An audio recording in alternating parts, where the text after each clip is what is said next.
What did you do before your homeschool day started? What was your morning routine before you saw the kids? That assumes that you're not sleeping with your kids, that you haven't had a broken night with little ones that are waking you up. That assumes that they're not beside your bed before you open your eyes. So if you're in those seasons, well, you can listen to this morning discussion, but I know, as you know, there ain't no way you're creating a full hour morning routine. And frankly, even if you don't have little kids, you might be thinking, an hour? No, I don't do an hour either. And I have big kids. I don't even have all my kids at home anymore. So I'm living in a whole different globe, a whole different experience than you might be.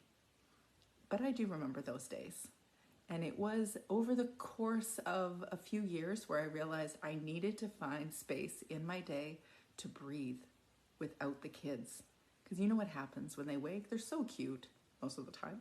But they're so cute. They want to tell you their dreams. They want to tell you about their plans for the day. They want to tell you about their Lego builds or what Barbie married what Barbie or all the possible things. And those moments are frequent. And it usually means that you have to be thinking more than one thought at the same time. So it means that you're trying to listen to them and be fully engaged and present with them. But you also know that some one of your little ones is about to walk down the stairs and you don't walk downstairs yet. Or somebody's baking in the kitchen, or somebody needs help with something, or you have to go somewhere. And so your head is always moving from one place to the other. Very common as a mom. Extra common as a homeschool mom. And so it's important for us to take space and breaks where we're just thinking our thoughts. Hence, the morning routine. So here are a few things that I include in my morning routine before I greet the kids. The kids always know I start with coffee. There have been periods of my years where I haven't drank coffee, but I don't know what you're drinking, but I'm drinking coffee. In fact, so much so maybe that my kids were calculating this morning how much money we spend on coffee in a year. So homeschool math, whatever you're drinking, just grab something that feels nurturing or just warm and cozy to start the day. I didn't need to tell you that one though. So I'm going to start with coffee, not to start the day, but to start the afternoon.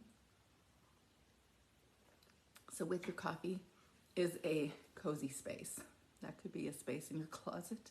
It could be in the minivan in the garage. It could be wherever you need to be so you can just have 5 minutes alone. And here's what I suggest you do. Get a journal. Probably one day my kids are going to have to look at all the journals and decide what they're going to do with them because I have an entire room of journals. But I have learned the value of journaling, and it is getting out of here and putting on paper the feelings that I have, the experiences that I have, not just for the sake of it, but to clarify what I'm really experiencing. That right there helps me to deal with whatever the challenge or the feeling is that I have. So writing down my feelings every day and writing down my intentions or prayers, my hopes for the day. Also writing down gratitudes, building in a gratitude practice. 1, 2, 3 things that you're grateful for, no matter how simple they are. Coffee, anyone? Or the beautiful, lovely day that we see, or you name it, but practice being grateful. The other thing that I've incorporated that really was outside my comfort zone is a meditation every morning. Now that is something I usually do before my eyes open. Before I get up in the morning or off the pillow, I make sure to do a 5, 10, 15-minute meditation. You can find those on YouTube.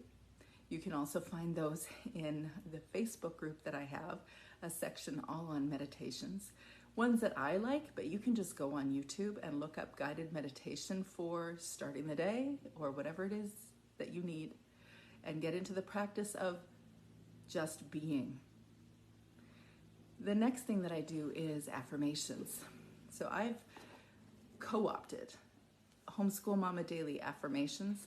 I essentially took a series of affirmations for mothers from mythoughtcoach.com and turned it into something that would be useful as a homeschool mom.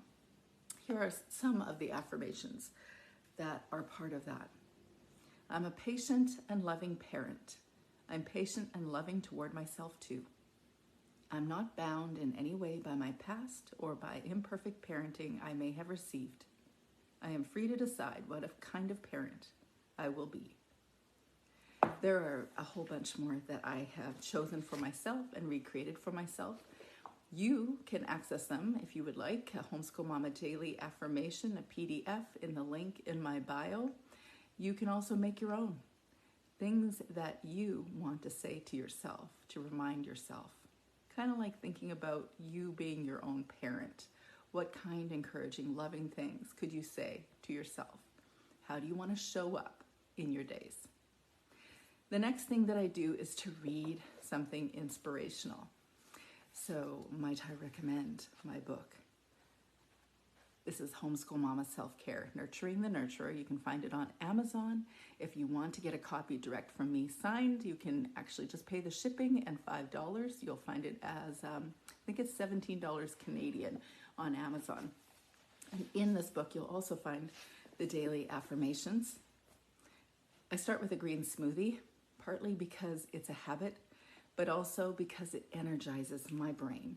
I feel most alive and energized to start my day with something like a green smoothie.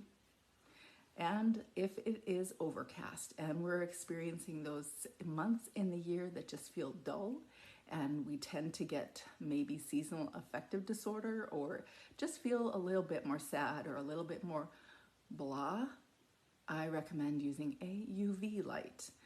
If you haven't seen one of those before, check it out online as well. They're just really useful in perking you up a little bit, as does vitamin B12. Every day, remember a mindful moment. Yesterday I spoke about this in your routine, but I'm going to reaffirm this idea of grabbing your device, setting an alarm that says, breathe. It's a mindful moment that tells you at one of the most triggering parts of your day to stop what you're doing, take a deep breath, ask yourself how you're feeling, what were the thoughts that compelled the feeling, because there's usually a story of thoughts before you had feelings.